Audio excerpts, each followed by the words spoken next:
رسول اللہ صلی اللہ علیہ وسلم نے فرمایا ہر شخص صبح کو اٹھتا ہے تو اپنے نفس کا سودا کرتا ہے، یا تو اسے آزاد کراتا ہے یا اسے ہلاک کر دیتا ہے، یعنی یا تو اچھے کام کرتا ہے، نیکی کے کام کرتا ہے جن کی وجہ سے وہ دوزخ سے بچ جاتا ہے، یا پھر ایسے کام کرتا ہے کہ جو اس کو ہلاک کر دے، یعنی تباہی کی طرف لے جائیں۔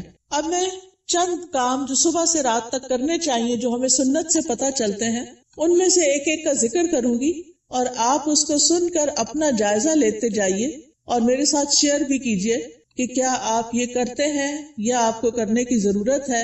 سب سے پہلی چیز کہ جو ہی ہماری آنکھ کھلے ہمیں کیا کرنا چاہیے؟ دعا پڑھنی چاہیے۔ کس کس کو یہ دعا آتی؟ الحمدللہ، لیکن سب کو نہیں آتی۔ میری گزارش ہوگی سب بہنوں سے کہ اس دعا کو خود بھی سیکھیں اور اپنے بچوں کو بھی سکھائیں۔ وہ دعا کیا ہے؟ الحمدللہ الذی احیانا بعدما اماتنا والیہ النشور۔ اور ایک اور دعا بھی ہے، اگر وہ بھی آتی ہے تو ٹھیک، نہیں تو وہ بھی اچھا ہے۔ الحمدللہ الذی رد علی روحی واذن لی بذکرہ۔ اللہ کا شکر ہے جس نے میری روح لوٹا دی اور مجھے اپنے ذکر کی اجازت دے دی، کہ مجھے توفیق دے دی۔ کیونکہ آپ دیکھیں کتنے ہی لوگ ہیں جو سوتے ہیں تو پھر جاگتے نہیں۔ ابھی ریسنٹلی میری ایک بہت عزیز ساتھی کے ہسبینڈ کا انتقال ہوا ہے۔ وہ صبح اٹھے ہیں، فجر کے وقت نماز پڑھی ہے، اپنے معمولات کیے ہیں، پھر اشراق پڑھی ہے اور دوبارہ آرام کرنے کے لیے لیٹ گئے۔ ہم میں سے اکثر لوگ یہ کرتے ہیں نا، راتیں چھوٹی ہوتی ہیں، موسم بھی گرم ہوتا ہے، رات کو سوتے ہوئے دیر ہو جاتی ہے تو انسان پھر کیا کرتا ہے، اٹھنے کے بعد پھر لیٹ جاتا ہے، اور وہ اسی طرح لیٹ گئے ہیں لیکن پھر دوبارہ نہیں اٹھے۔ ہمیں سے کسی کو نہیں پتا کہ جب وہ سوئے گا تو دوبارہ اٹھے گا یا نہیں۔ اس لیے معمول بنا لیجئے کہ ذکر کر کے سونا ہے اور اٹھتے ہوئے بھی اللہ کا شکر ادا کرنا ہے کہ اس نے ہماری روح، ہماری جان ہمیں واپس لوٹا دی۔ تو دن کا آغاز اللہ کی حمد و ثنا، اللہ کی تعریف اور اس بات کے ساتھ وَإِلَيْهِ النُّشُورُ کے واپس جانا ہے۔ ہماری واپسی بھی اللہ کی طرف سے، جس نے ہمیں زندہ کیا، پیدا کیا، وہی ہمیں موت دے گا۔ پھر آپ دیکھیے کہ اس کے ساتھ ہمیں یہ بھی یاد رکھنا چاہیے کہ کائنات کی ہر چیز تسبیح کر رہی ہے، اللہ کی تعریف بیان کر رہی ہے۔ قیامت کے دن سب سے افضل بندے وہ ہوں گے جو کثرت سے اللہ کی تعریف کرتے ہیں، حمادون ان کو کہتے ہیں۔ اور ایک دفعہ الحمدللہ کہنا میزان کو نیکیوں سے بھر دیتا ہے، یعنی صبح صبح اب ہم الحمدللہ کہیں تو گویا ہم نے اپنے لیے ایک بہت بڑا ذخیرہ نیکیوں کا اکٹھا کر لیا۔ اور ویسے بھی شکر ادا کرنا جو ہے وہ اللہ تعالیٰ کو بہت پسند ہے۔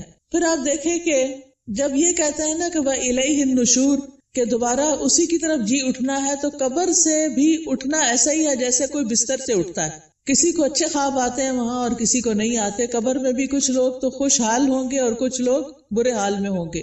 بہرحال قیامت کے دن سب کو اٹھنا ہوگا، تو انسان موت کو یاد کرتے ہوئے، اپنے مقصد کو سامنے رکھتے ہوئے کہ واپسی بھی ہے، اس طرح دن کا آغاز کرے تاکہ اچھے سے آغاز کرے۔ اس کے بعد سب سے پہلا کام آپ کیا کریں گے؟ بیڈ ٹی پئیں یا کچھ اور کریں گے؟ نماز فجر۔ نماز فجر اسی وقت پڑھیں گے جب آپ فجر کے لیے اٹھیں گے۔ جو لوگ اس وقت نہیں اٹھتے وہ بہت بڑا نقصان کر لیتے ہیں۔ لہذا دن کا آغاز فجر کی نماز سے۔ فجر کی نماز پہلی نماز ہے صبح کی، اس کی بڑی امپورٹنس ہے۔ اللہ تعالیٰ نے بندوں پر 5 نمازیں فرض کی ہیں، اور رسول اللہ صلی اللہ علیہ وسلم نے فرمایا جس نے انہیں ادا کیا اور ان کا حق ہلکا سمجھتے ہوئے ان میں سے کچھ ضائع نہ کیا تو اللہ تعالیٰ کا اس کے لیے قیامت کے دن یہ عہد ہے کہ اس کو جنت میں داخل فرمائے۔ اور جس نے ان کو ادا کیا مگر ان کا حق ہلکا سمجھتے ہوئے، معمولی چیز سمجھتے ہوئے نماز کو ان میں سے کچھ ضائع کر دیا تو اللہ کا کوئی وعدہ نہیں، چاہے تو عذاب دے چاہے تو معاف کر دے۔ تو اس لیے دن کا آغاز اللہ کی نافرمانی سے نہیں کرنا۔ کس سے کرنا؟ فرما برداری سے۔ اور فرما برداری میں پہلی فرما برداری نماز۔ پہلا سوال قیامت کے دن نماز کا ہوگا۔ اگر اسی ٹیسٹ میں فیل ہو گئے تو آگے اور مشکلات ہو جائیں گی۔ اللہ سبحانہ وتعالی دن میں 2 بار فرشتوں سے بندوں کی نماز کے بارے میں خبر لیتے ہیں، ایک فجر اور ایک عصر۔ وہ پوچھتے ہیں جب تم گئے تھے ان کے پاس تو کیا کر رہے تھے؟ فرشتے بتاتے ہیں وہ نماز پڑھ رہے تھے۔ جب تم نکلے تو کیا کر رہے تھے؟ کیونکہ عصر اور فجر میں شفٹ چینج ہوتی ہے فرشتوں کی. عصر کے وقت رات کے فرشتے آ جاتے ہیں ڈیوٹی پر اور فجر کے وقت دن کے فرشتے آ جاتے ہیں. تو وہ بتاتے ہیں کہ ہم نے انہیں اس حال میں چھوڑا کہ وہ نماز پڑھ رہے تھے اور اس حال میں ان کے پاس پہنچے کہ وہ نماز پڑھ رہے تھے. فجر کی نماز کے بارے میں آتا ہے وہ آدمی ہرگز آگ میں نہیں جائے گا جس نے سورج نکلنے سے پہلے اور سورج کے غروب ہونے سے پہلے نماز پڑھی، یعنی فجر اور عصر. رسول اللہ صلی اللہ علیہ وسلم نے یہ بھی فرمایا کہ جس نے صبح کی نماز پڑھی وہ شام تک اللہ کے ذمے ہے، یعنی اللہ کی حفاظت میں ہے. تو فجر کی نماز بہت امپورٹنٹ نماز ہے اور نماز پڑھنے والے سے اللہ کا رزق کا وعدہ ہے. اس لیے خود بھی نماز ادا کریں اور گھر والوں کو بھی اٹھائیں، پیار سے محبت سے امپورٹنس بتا کے کہ وہ سوتے نہ رہے کیونکہ اس کی نحوست ہوتی ہے. فجر کی نماز میں 2 سنتیں پڑھنا بہت ضروری ہے. کچھ لوگ صرف فرض پڑھتے ہیں نا، تو فجر میں آپ سنت نہیں چھوڑ سکتے. حضرت عائشہ رضی اللہ تعالی عنہا بتاتی ہیں کہ آپ صلی اللہ علیہ وسلم نے فرمایا فجر سے پہلے کی 2 رکعتیں دنیا اور جو کچھ اس میں اس سے بہتر ہے. نبی صلی اللہ علیہ وسلم نے ان 2 رکعتوں کو دنیا کی ہر چیز سے قیمتی قرار دیا.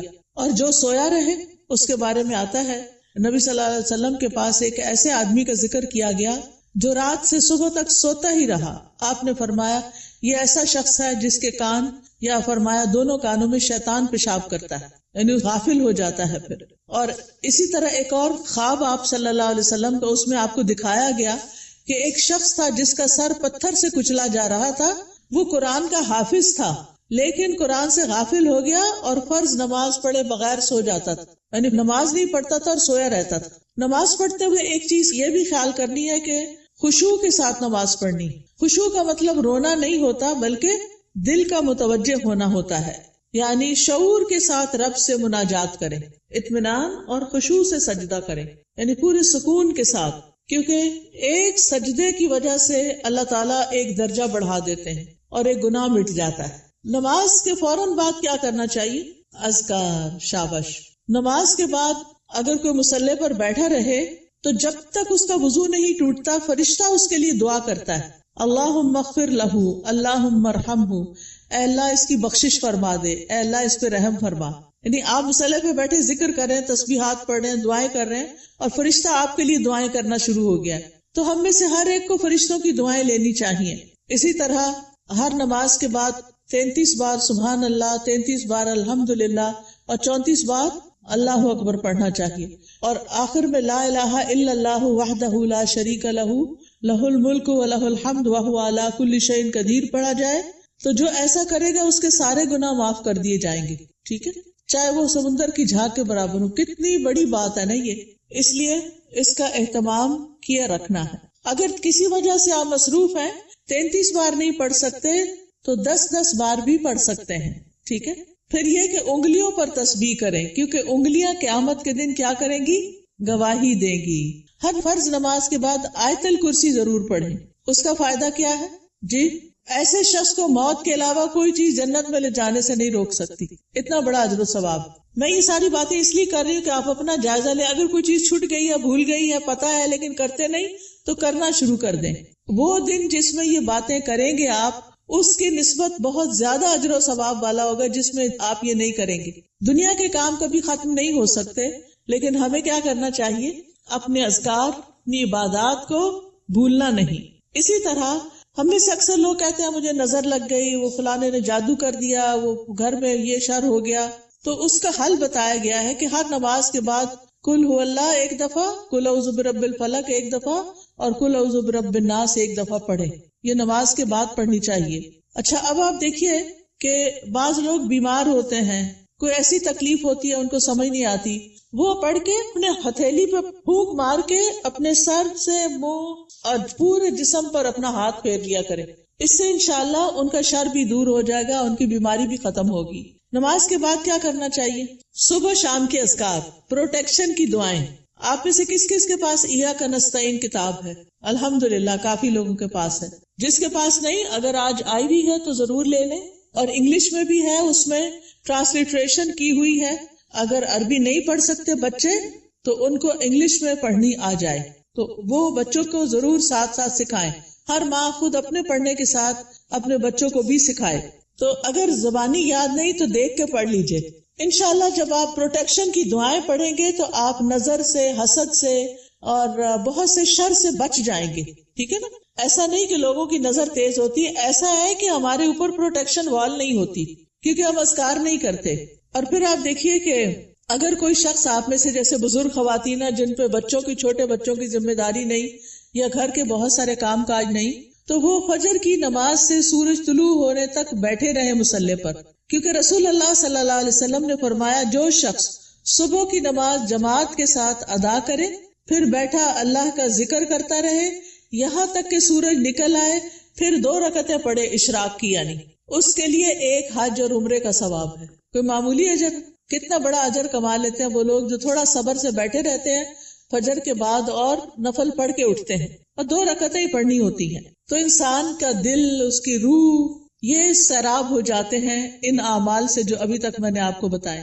آپ کے لیے خیر و برکات کے دروازے کھل جاتے ہیں، دنیا اور آخرت میں سلامتی کا ذریعہ ہے، عظیم اجر و ثواب کا ذریعہ ہے، شر کے آنے سے پہلے، تکلیف کے آنے سے پہلے، واقع ہونے کے بعد اسے ہٹانے کا ذریعہ ہے. یہ دعائیں، یہ جو میں بتا رہی ہوں نا پروٹیکشن کی دعائیں جو ہیں، رب کے سامنے فقر اور عاجزی کا اظہار بھی ہے، اللہ تعالیٰ کی نعمتوں کا اعتراف بھی ہے.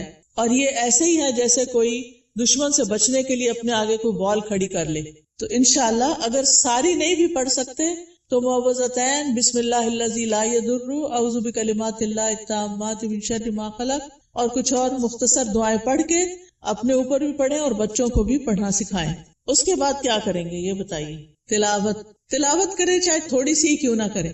اور اگر میں سمجھتی ہوں بچوں کے اسکول جانے کا وقت ہوتا ہے تو اپنی تلاوت کا وقت نہیں رہتا، پھر آپ کیا کریں؟ اپنے فون پر قرآن مجید کا کچھ نہ کچھ حصہ ریگولر لگا دیں. کوئی پورے قرآن کو ڈاؤن لوڈ کر لیں، اب تو ایسی ویب سائٹس بھی ہیں، وہاں سے آپ شروع کریں، الحمد سے الناس تک پورا کریں. ہر روز تلاوت لگا دی، بچے بھی تیار ہو رہے ہیں، آپ بھی کچن میں کام کر رہی ہیں اور ساتھ ساتھ تلاوت سنیں. کیوں؟ ان الذین یتلون کتاب اللہ واقاموا الصلاۃ وانفقوا مما رزقناہم سرا وعلانیۃ یرجون تجارۃ لن تبور. بے شک جو لوگ اللہ کی کتاب کی تلاوت کرتے ہیں، اور تلاوت کا عربی میں معنی فالو کرنا بھی ہوتا ہے، سمجھ کے پڑھنا، اور انہوں نے نماز قائم کی اور جو کچھ ہم نے انہیں دیا ہے اس میں سے انہوں نے پوشیدہ اور ظاہر خرچ کیا، وہ ایسی تجارت کی امید رکھتے ہیں جو کبھی برباد نہ ہوگی.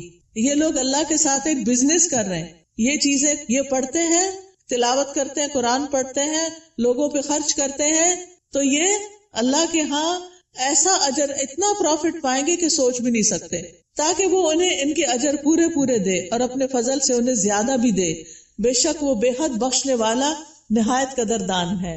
تو پیاری بہنوں، تلاوت کو نہیں چھوڑنا، چاہے ایک صفحہ ہی کیوں نہ ہو، ایک ربع ہی کیوں نہ ہو، ہاف جز کیوں نہ ہو، ایک پارہ کیوں نہ ہو. میرے ایک بہنوئی تھے، فوت ہو گئے، اللہ تعالیٰ ان پہ رحم فرمائے.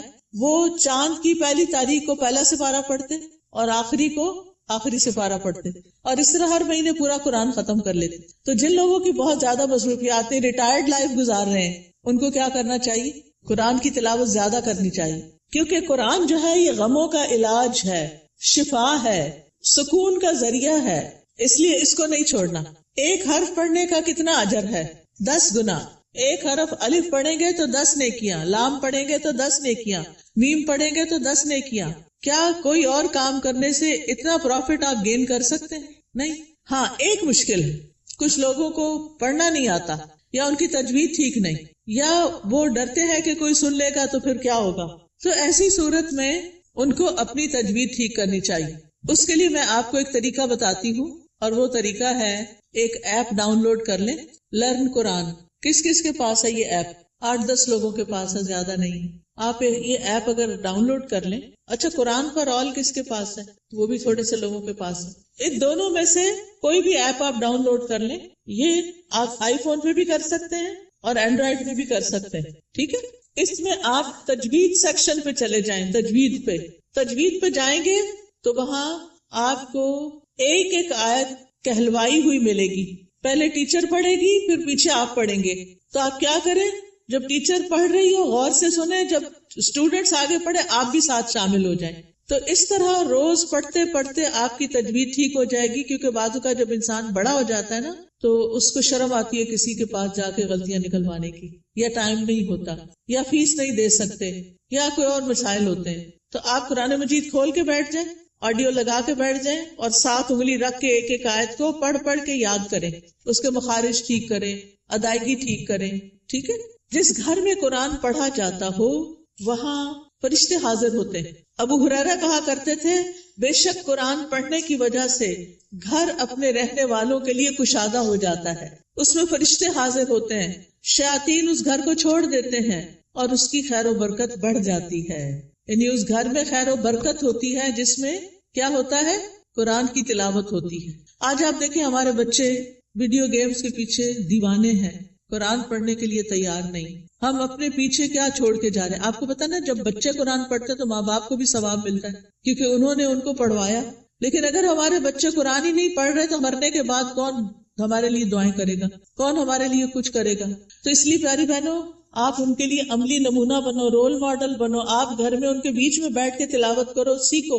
اگر نہیں تو انہیں بتایا میں اب دیکھو اس ایج میں سیکھ رہی ہوں، چلو ہم سب مل کے سیکھتے ہیں. ان کو بھی ساتھ بٹھا لیں، چھوٹی سی گھر میں کلاس بنا لیں، 2-3 بچے اور آپ خود بیٹھ جائیں. اگر آپ کے ہسبینڈ بھی ساتھ بیٹھ جائے تو بہت ہی اچھا ہے. اگر یہ نہیں ہوتا تو کوئی ٹیچر ہائر کریں جو گھر پہ آئے یا آپ اس کے پاس لے جائیں یا آن لائن پڑھائیں. لیکن اس فریضے سے آپ نے کوتاہی نہیں کرنی کہ بچوں کو قرآن سکھا کے جانا ہے دنیا سے. اور جس گھر میں قرآن نہیں پڑھا جاتا وہ اپنے رہنے والوں کے لیے تنگ ہوتا ہے، نحوست ہوتی ہے اس میں، فرشتے اس گھر کو چھوڑ دیتے ہیں، شیاطین آ جاتے ہیں اور اس گھر کی خیر و برکت کم ہو جاتی. تب ہمارے اوپر ہے نا ہم کیا چاہتے ہیں. قرآن مجید صرف موبائل سے نہیں پڑھیں، وہ بھی ٹھیک ہے اگر نسخہ نہیں آپ کے پاس، لیکن مصحف ہونا چاہیے. اور مصحف کو اپنے سرانے رکھا کریں. سرانے سے مطلب بیڈ سائڈ ٹیبل ہے نا، وہاں رکھا کریں، کیونکہ قبر میں بھی قرآن سرانے کی طرف سے آئے گا اور بچائے گا.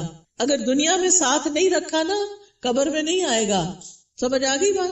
تو ابھی سے اس کو پاس رکھے، ساتھی بنائے تاکہ قبر میں بھی وہ آپ کے ساتھ ہو. حدیث میں آتا ہے آدمی کو جب اس کی قبر میں لایا جاتا ہے تو فرشتہ اس کے سر کی طرف سے عذاب دینے کے لیے آتا ہے، تو تلاوت قرآن اسے دور کر دیتی ہے. قبر میں عذاب نہیں دینے دیتے، وہ کہتے پیچھے جاؤ.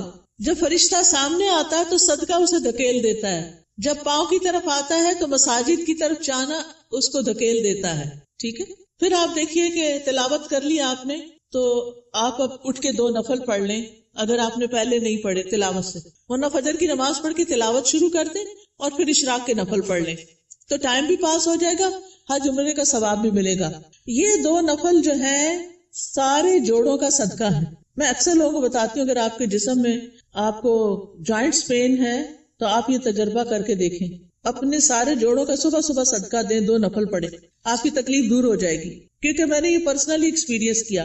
پھر آپ دیکھیے ہر روز اپنے نفع مند علم میں اضافہ کریں، چاہے کوئی اچھا لیکچر سنیں، چاہے کوئی کلاس جوائن کریں، چاہے کوئی کتاب پڑھیں.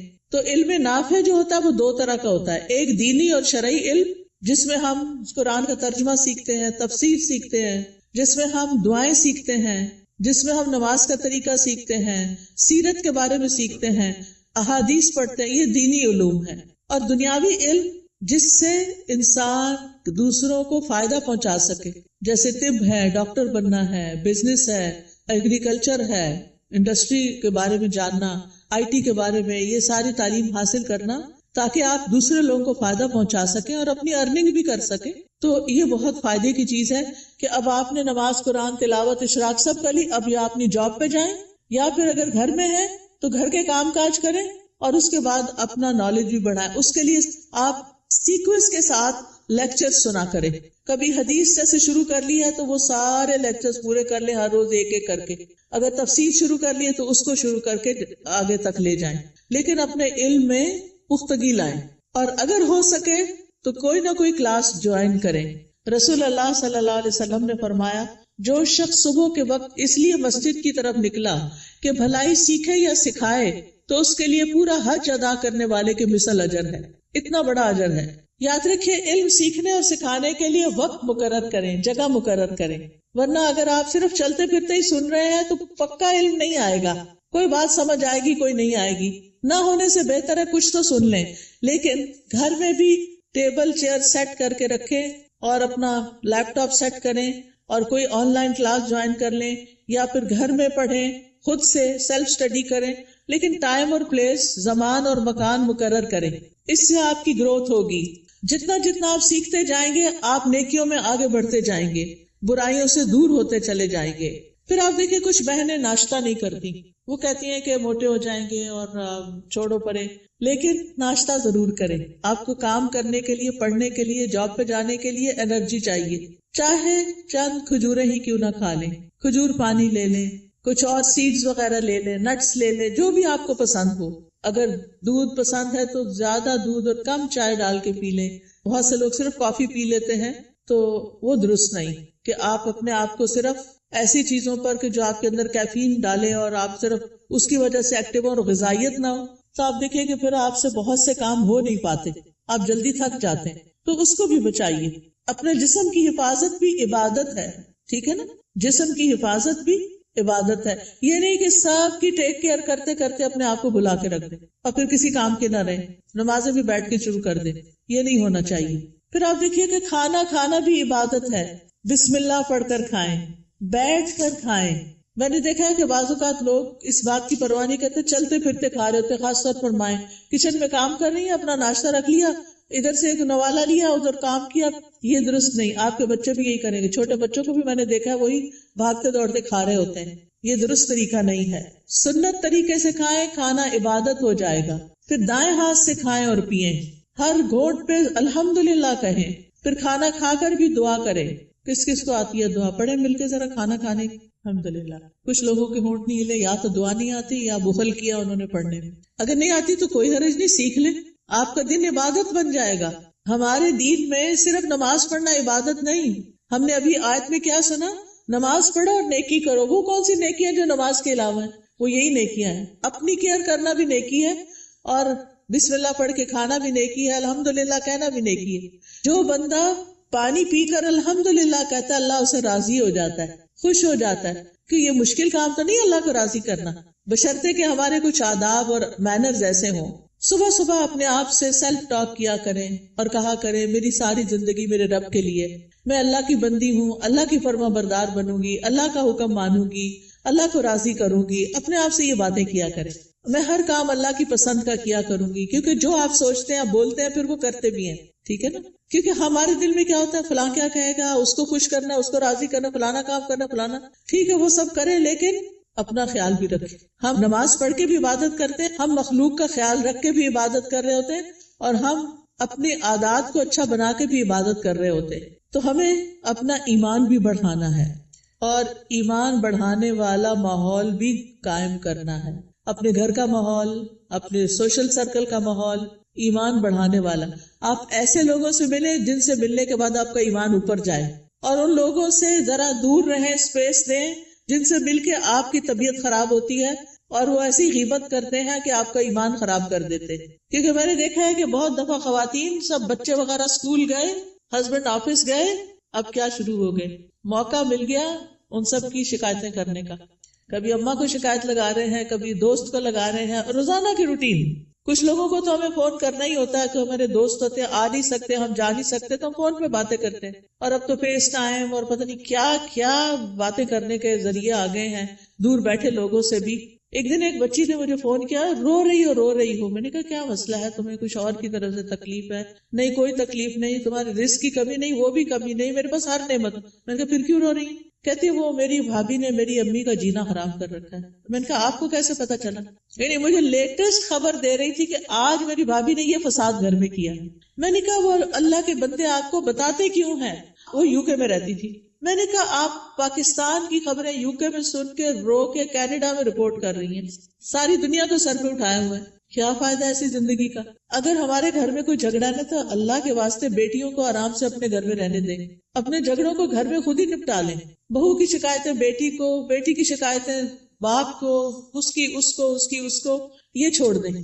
یہ سکون برباد کرنے والی چیزیں ہیں. بات کریں تو علم کی بات کریں، اچھی کسی کو کھانا پکانے کی ٹپ دیں، کوئی بیمار ہے تو اس کو صحت کے لیے کوئی مشورہ دیں، لیکن اس قسم کی باتیں نہ کریں، کیونکہ یہ غیبت ہے. اور آپ کی نے جو وہ صبح سے وہ اٹھی ہوئی ہے نا اور جو کچھ کیا ہے سب صفائی ہو جائے گی، شام ہونے سے پہلے سب کچھ ختم. تو اس لیے بہت ضروری ہے کہ ہم کیا کریں؟ اپنی زندگی کا جائزہ لے کہ کون سی چیزیں ایمان بڑھانے والی ہیں اور کون سی گھٹانے والی ہیں. ایمان گھٹانے والے کام، گناہ کے کام، نافرمانی کے کام، جھوٹ اور بخل. پھر آپ دیکھیں کہ اپنے جسم اور اپنی روح کا خیال کرنے کے لیے اپنے آپ کو صاف ستھرا رکھیں، یہ بھی عبادت ہے.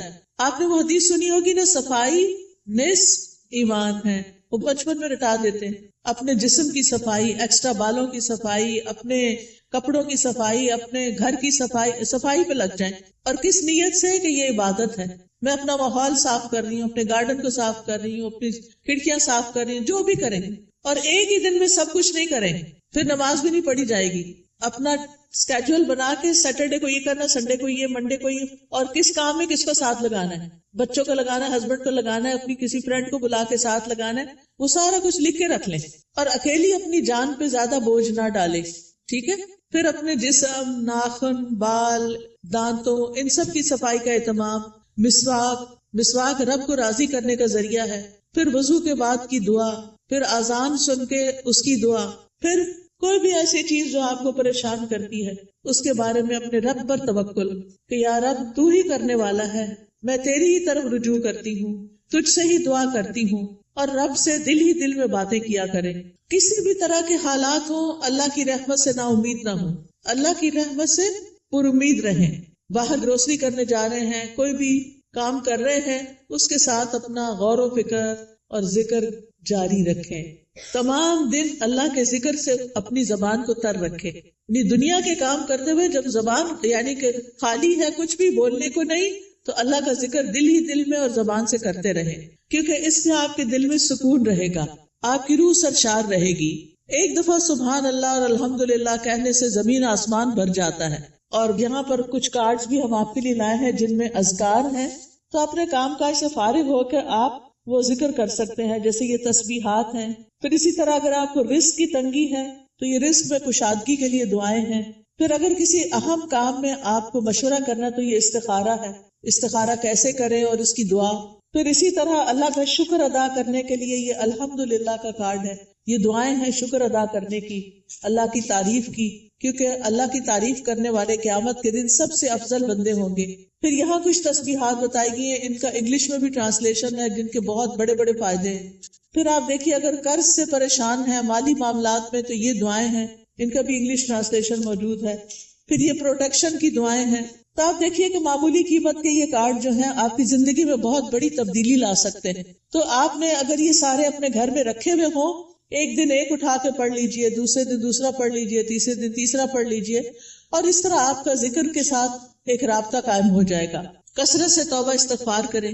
اگر کوئی مسائل ہے زندگی میں، کوئی پریشان کر رہی ہے چیز، تو استغفار کی کثرت، استغفر اللہ کی تسبیح کر سکتے ہیں، اللہم اغفر لی کی تسبیح کر سکتے ہیں. پھر اسی طرح وقت کا بہتر سے بہتر استعمال کریں.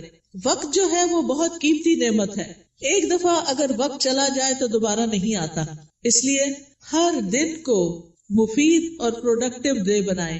رسول اللہ صلی اللہ علیہ وسلم نے فرمایا 2 نعمتیں ایسی ہیں جن کے بارے میں اکثر لوگ خسارے میں ڈالے گئے ہیں، ایک تندرستی اور دوسرے فراغت، کہ اس سے وہ فائدہ نہیں اٹھاتے جتنا اٹھانا چاہیے. بیمار ہو کر تو انسان کچھ کر نہیں سکتا. جب تک اللہ آپ کو چلتا پھرتا رکھے، آپ عبادت بھی خوب دل بھر کے کریں اور بندوں کی خدمت بھی کریں اور فضول قسم کی ایکٹیویٹیز میں اپنا وقت ضائع نہ کریں. آپ دیکھیے کہ ہمارے دن میں کئی ڈسٹریکشنز ہوتی ہیں، خاص طور پر فون کی وجہ سے. ہم نے کوئی اپنے گول سیٹ کیے ہوئے ہوتے کہ آج کے دن میں نے یہ اور یہ کام کرنے ہیں. آپ کرنا شروع کرتے ہیں کہ اتنے میں بیل بج جاتی ہے، آپ فون اٹھا لیتے ہیں اور کہیں سے کہیں پہنچ جاتے ہیں، اور جو کرنے کا کام تو وہ دھرے کا طرح رہ گیا. تو اس چیز سے بھی آپ نے کانشیس رہنا ہے. کچھ وقت کے لیے فون بند کر دیا کریں اور اس وقت اپنے کرنے کے کام پہلے پورے کریں، پھر اس کے بعد فون کھولیں، تاکہ آپ کا دن نتیجہ خیز دن ہو. جب انسان اپنے کرنے کے کام کر لیتا ہے تو اس کو ایک خاص سیٹسفیکشن ہوتی ہے، خاص خوشی نصیب ہوتی ہے. تو آپ اپنے کرنے کے کاموں کی لسٹ بنائیں، اپنے مقاصد کو دہرایا کریں، بے مقصد چیزوں سے خود کو دور رکھیں، اور جو ٹارگٹ آپ حاصل کرنا چاہتے ہیں اس کے لیے دیکھیں کہ آپ کو کیا کیا چاہیے، وہ بھی لکھ لیں. پھر اسی طرح کاموں کو لٹکائیں نہ، تاخیر نہ کریں، وقت پر کریں. روٹین بنائیں تو کام سارے ہی ہو جائیں گے.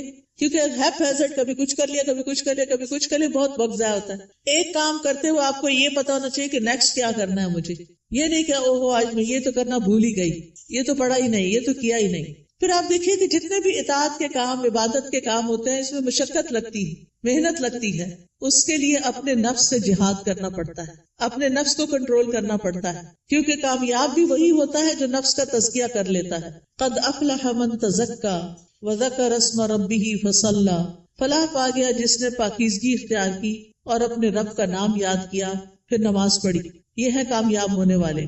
لہذا دن بھر اپنے نمازوں کی حفاظت، کیونکہ نماز قبر میں ساتھ داخل ہوگی، بچوں نے بھی نہیں داخل ہونا، مال نے بھی داخل نہیں ہونا، کسی دوست نے بھی ساتھ نہیں جانا، جس چیز نے جانا ہے اس کی فکر سب سے پہلے کرے۔ نبی صلی اللہ علیہ وسلم سے سوال کیا گیا کہ سب سے افضل اعمال کون سے ہیں، تو آپ نے فرمایا نماز کو اس کے اول وقت پر ادا کرنا، ٹائم ہو تو بلا وجہ تاخیر نہ کریں، فوراً پڑھ لیں، اور پھر نماز کی 12 سنتیں بھی ادا کیا کرے دن بھر میں، کیونکہ ایسا کرنے والے کے لیے جنت میں گھر بنا دیا جاتا ہے۔ آپ دیکھیے کہ صرف ایک سال اگر کوئی شخص سنت موقدہ پڑھتا ہے تو نہ پڑھنے والے کے درمیان اور اس کے درمیان 4320 رکعتوں کا فرق پڑ جاتا ہے۔ یعنی ایک وہ شخص جو 12 رکعتیں پڑھتا ہے سال بھر، اور دوسرا صرف فرض پڑھ رہا ہے اور کوئی نہیں پڑھ رہا سنت، تو ان دونوں کے درمیان ایک سال میں اتنا فرق پڑ جائے گا۔ اگر ایک رکعت بھی وتر روز پڑھتے ہیں آپ تو سال میں 365 رکعتیں بنتی ہیں، یہ منیمم۔ لیکن کچھ لوگ وتر بھی نہیں پڑھتے، وہ اس سے بھی محروم۔ روزانہ چاشت کی 2 رکعتیں پڑھنا یا اشراق کی 2 رکعتیں پڑھنا اور نہ پڑھنا برابر نہیں، 703 رکعتوں کا فرق پڑ جاتا ہے، ٹھیک ہے؟ تو اس لیے اپنی سستی کی وجہ سے نمازوں سے غفلت نہ برتیں، سنتوں کی بھی حفاظت کریں۔ پھر یہ ہے کہ دن میں کوئی چوٹ لگ گئی، کوئی بری خبر سن لی، کوئی بچے کا کام ایسا آ گیا، کوئی دل کو ناخوشگوار کرنے والی چیزیں آ گئی، تو ایسے میں اللہ کی طرف فوراً رجوع کرے۔ کوئی بری خبر سن لی، فوراً اللہ کی طرف رجوع، اور پھر اس کے بعد ہر کام عبادت سمجھتے ہوئے کرے، چاہے کھانا پکانا ہے، چاہے صفائی کرنا ہے، چاہے کپڑے دھونا ہے۔ کھانا کھلانا جو ہے وہ افضل ترین عبادت ہے۔ قرآن مجید میں آتا ہے وَيُطْعِمُونَ الطَّعَامَ عَلَى حُبِّهِ مِسْكِينًا وَيَتِيمًا وَأَسِيرًا إِنَّمَا نُطْعِمُكُمْ لِوَجْهِ اللَّهِ لَا نُرِيدُ مِنكُمْ جَزَاءً وَلَا شُكُورًا، وہ اس کی محبت میں کھلاتے ہیں مسکین کو، یتیم کو، اسیر قیدی کو۔ کیا کہتے ہیں کھلاتے ہوئے؟ ہم تمہیں صرف اللہ کے چہرے کی خاطر کھلا رہے ہیں کہ ہم اللہ کا دیدار کرنا چاہتے ہیں، ہم تم سے نہ شکریہ چاہتے ہیں نہ بدلہ چاہتے ہیں۔ اِنَّا نَخَافُ مِن رَّبِّنَا يَوْمًا عَبُوسًا قَمْطَرِيرًا، بے شک ہم اپنے رب سے اس دن کے بارے میں ڈرتے ہیں جو تیوری چڑھانے والا نہایت سخت ہوگا۔ تو ان کے ساتھ کیا معاملہ ہوگا؟ اللہ بھی ان کو قیامت کے دن کی مشقتوں سے بچا لے گا اور ان کو خوشی اور تر و تازگی ملے گی۔ فَوَقَاهُمُ اللَّهُ شَرَّ ذَلِكَ الْيَوْمِ وَلَقَّاهُمْ نَضْرَةً وَسُرُورًا۔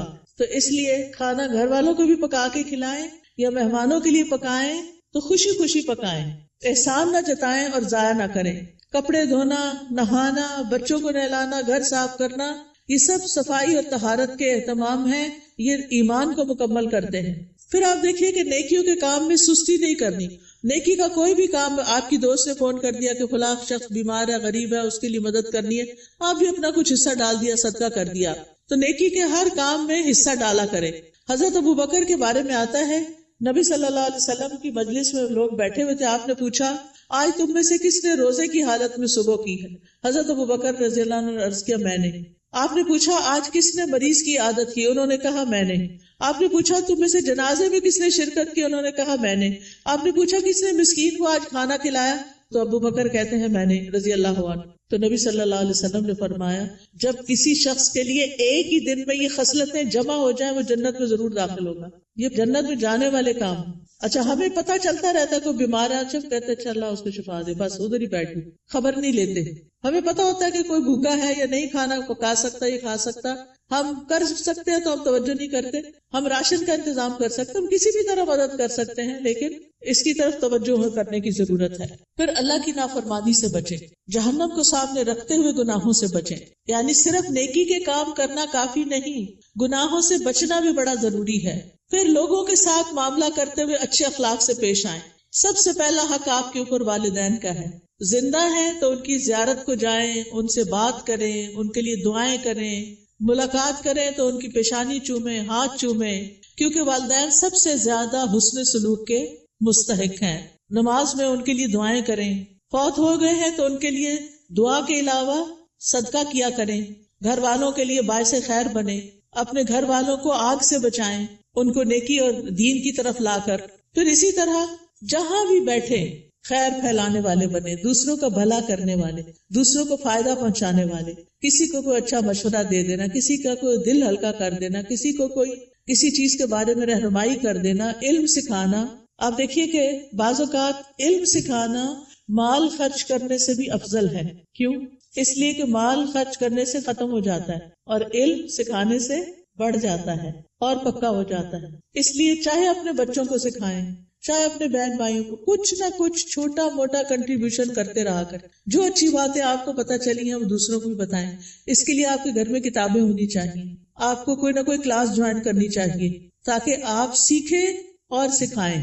اس کے لیے کوئی بہت پی ایچ ڈی کرنے کی ضرورت نہیں ہوتی، وہ چند لوگ بھی کر لے تو کافی ہو جاتے ہیں. باقی لوگ روز مرہ کی چھوٹی چھوٹی چیزیں اور خاص طور پر خواتین اپنے بچوں کی تربیت کرتے ہوئے ان کو آداب اور مینر اور اخلاق سکھائیں گے تو یہ بہت بڑی کنٹریبیوشن ہوگی، وہ آپ کے لیے صدقہ جاریہ بنے گی. تو لوگوں کے ساتھ اچھے اخلاق سے پیش آئیں.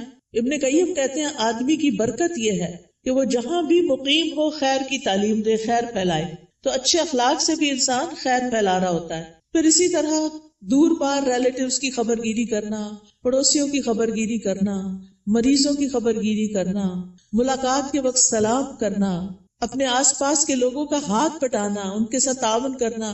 گھر میں اگر آپ کے علاوہ اور لوگ رہتے ہیں، اگر آپ بچے اور والدین ہیں تو ان کے کاموں میں ان کا ہاتھ بٹانا، کسی رشتہ دار کو ڈرائیو کر کے ہاسپٹل تک لے جانا. یعنی چھوٹے چھوٹے کام ہیں جن میں آپ دوسروں کے لیے خیر اور بھلائی کا باعث بنے. کسی پر خرچ کرنا، اپنے عزیزوں پیاروں کو تحفے تحائف دینا، یہ سارے نیکی اور خیر کے کام ہیں جو آپ کے دن کو افضل بنا دیتے ہیں. پھر زبان کی حفاظت، یہ بڑی ضروری ہے کیونکہ جو بات بھی ہم کرتے فرشتے لکھ لیتے ہیں. تو فضول باتیں نہیں کرنی کیونکہ ہماری انرجی ضائع ہوتی ہے اس میں بھی. کام کی بات کرنی ہے. انسان کے اسلام کا حسن یہ ہے کہ بیکار باتوں سے کنارہ کشی کرے. نبی صلی اللہ علیہ وسلم نے فرمایا خوشخبری ہے اس کے لیے جس نے اپنی زبان پہ قابو پا لیا اور اسے اس کے گھر نے گنجائش دی اور وہ اپنے گناہ پہ رویا. یعنی اس کا گھر اس کے لیے کافی ہو گیا، اس کے لیے سہولت ہے اس میں، اور فضول باتیں نہیں کرتا. کیلو کال چھوڑ دینا چاہیے. ہی سیڈ، شی سیڈ، یہ کہا گیا، فلاں نے یہ کیا، اس نے وہ، اس سے بہت سے فساد پھیلتے ہیں. مغیرہ بن شعبہ کہتے ہیں نبی صلی اللہ علیہ وسلم نے فرمایا بے شک اللہ تعالیٰ تمہارے لیے 3 باتیں پسند نہیں کرتا. بلا وجہ کی گپ شپ، بیکار کی باتیں اللہ کو پسند نہیں. مال ضائع کرنا، اور اس میں بعض اوقات ایکسٹرا ٹیشو استعمال کرنا، ٹیپ کھول کے باتوں میں لگ جانا اور پانی ضائع کرنا، بلا وجہ بتیاں جلا کے رکھنا، بیکار میں ادھر ادھر گھومنا، گاڑی کا گیس ختم کرنا. یعنی چھوٹی چھوٹی چیزوں میں بچت کرنی چاہیے. پھر اسی طرح یہ کہ کسی کو زبان سے اذیت نہیں دینی چاہیے، کثرت سے صدقہ کرنا چاہیے، فقراء مساکین کا خیال کرنا چاہیے. پھر ایک اور بات یہ کہ غصے اور ناراضگی سے بچنا چاہیے. قرآن مجید میں جنت میں جانے والوں کی جو خوبیاں بتائی گئی ہیں وہ کیا ہے؟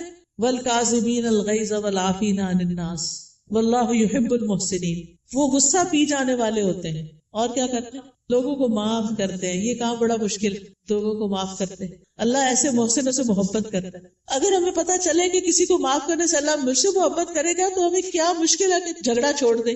لیکن بعض اوقات ہم ایگو کا مسئلہ بنا کے جھگڑا نہیں چھوڑتے، جس کی وجہ سے ہم اللہ کی نظر میں بھی گر جاتے ہیں اور بندوں کی نظر میں بھی. کوئی رسپیکٹ نہیں رہتی جھگڑا کرنے والوں کی. تو اس لیے بہت ضروری ہے کہ لوگوں کو معاف کرتے جائیں کیونکہ وہ انسان ہے. یا تو یہ نہ کہ ہم نے کبھی کوئی غلطی نہ کی ہو، اگر ہم سے بھی غلطیاں ہوتی ہیں تو پھر دوسروں کو معاف کرنے میں کیا مشکل ہے.